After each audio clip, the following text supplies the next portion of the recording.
प्रदेश के युवा मोर्चा के अध्यक्ष वैभव पवार जी आज हमारे बीच में हैं और सीधे हम इनसे चर्चा करेंगे क्या उद्देश्य है और क्या उनका मोनो है। निकले हैं हालांकि जो इनका जिस जगह से बिलोंग करते हैं बरघाट जिले से, शायद सिवनी जिले से बिलोंग करते हैं और आज वो वाराणसी पे आए। तो क्या आपका उद्देश्य रहा है यहाँ पर आने का? भारतीय जनता युवा मोर्चा के विभिन्न तरह के कार्यक्रमों का आयोजन कर रहा है। इसमें प्रमुख रूप से अभी हम युवा चौपाल का आयोजन कर रहे हैं, जो प्रत्येक पंचायत स्तर में नए युवाओं को जोड़ने के लक्ष्य को लेकर, जिसमें हमारे 9 मतदाता हैं।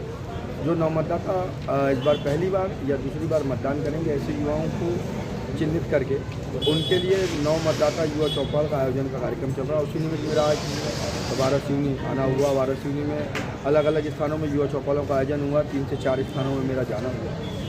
इसी निमित्त मेरा आज वाराणसी में बालाघाट जिला है। सबसे पहले कि इस जगह के राजनीतिक का जो है एक बड़ा हलचल सी मची हुई है। एक सवाल यहाँ पे है कि स्थानीय जो विधायक है प्रदीप जायसवाल, उनको ऐसा लग रहा है कि इस बार बीजेपी के टिकट मिलने की संभावना जताई जा रही है, लेकिन क्या निचले जो कार्यकर्ता है उनका लगातार विरोध है, इसमें आप क्या कहना चाहेंगे?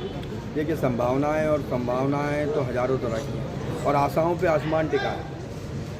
वास्तविकता यह है कि जब तक किसी चीज़ का निर्णय नहीं होता, जब तक हर चीज़ के कयास लगाए जाते हैं। और भारतीय जनता पार्टी एक्चुअल में इस देश का कैडर बेस्ड ऑर्गेनाइजेशन है। यदि देश के राजनीतिक समीकरणों की बात करें तो एकमात्र दल है भारतीय जनता पार्टी, जिसमें भारतीय जनता पार्टी कार्यकर्ताओं से मिलकर बना हुआ संगठन है। तो पार्टी ऐसा निर्णय करेगी जो पार्टी के हित में होगा, जो कार्यकर्ताओं के हित में होगा। नहीं, लगभग ऐसा बताया जा रहा है कि संभावित जो है टिकट मिलने की संभावना ज़्यादा, क्योंकि देखा गया कि कई बार मुख्यमंत्री जी से मिलना होता है इसका, और लगभग जब भी यहाँ पर मौजूद होते हैं तो वो कहीं ना कहीं प्रकार से उनके साथ रहते हैं, तो इसमें संभावना उनकी बताई जा रही है। लेकिन इस तरह जो कार्यकर्ता के बारे में क्या आपका क्या उसमें क्या कार्यकर्ताओं की जो आवाज़ है या स्थानीय जो प्रदेश स्तर की जो टिकट देने की परंपरा है, क्या फिर अगर उनको मिल जाती टिकट तब फिर आप क्या उनको आप एग्री रहेंगे उसमें?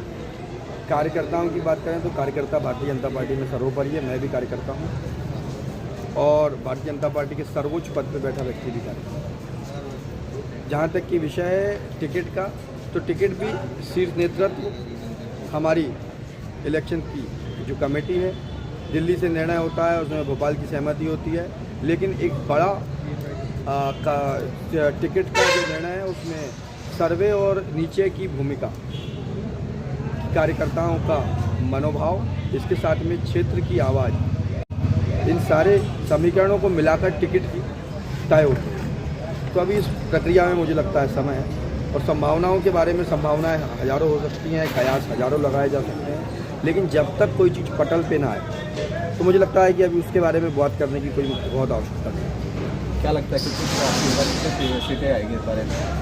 मध्य प्रदेश में बड़े बहुमत के साथ भारतीय जनता पार्टी चुनाव जीतेगी और आप इस बार देखेंगे तो बहुत अलग तरह का चुनाव होगा। एक प्रभावी तरीके से जिस प्रकार के विकास के कार्य हैं मध्य प्रदेश में और जिस प्रकार का नीचे तक का काम है, ज़रूर बातें हज़ारों तरह की होती हैं, लेकिन वास्तविक स्थिति ये है कि फील्ड में कांग्रेस कहीं भी नहीं।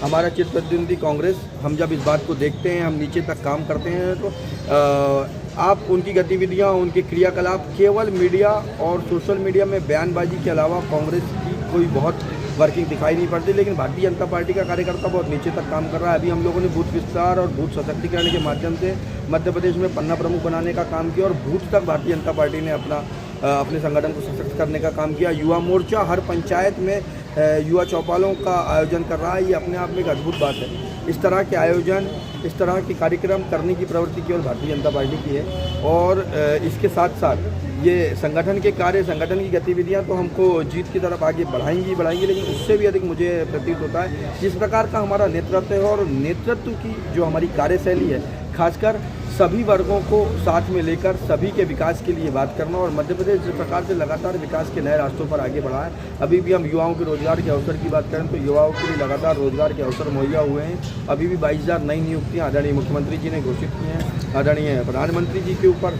आम जनमानस का बहुत विश्वास है।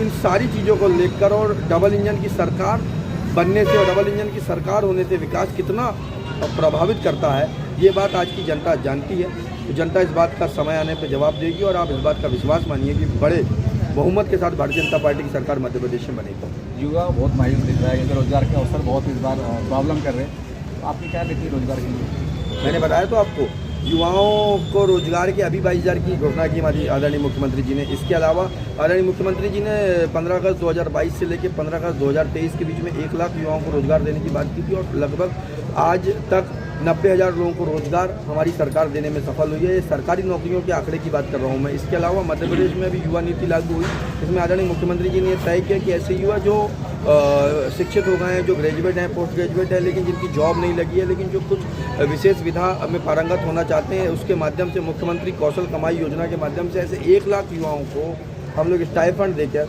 ताकि वो किसी एक विशेष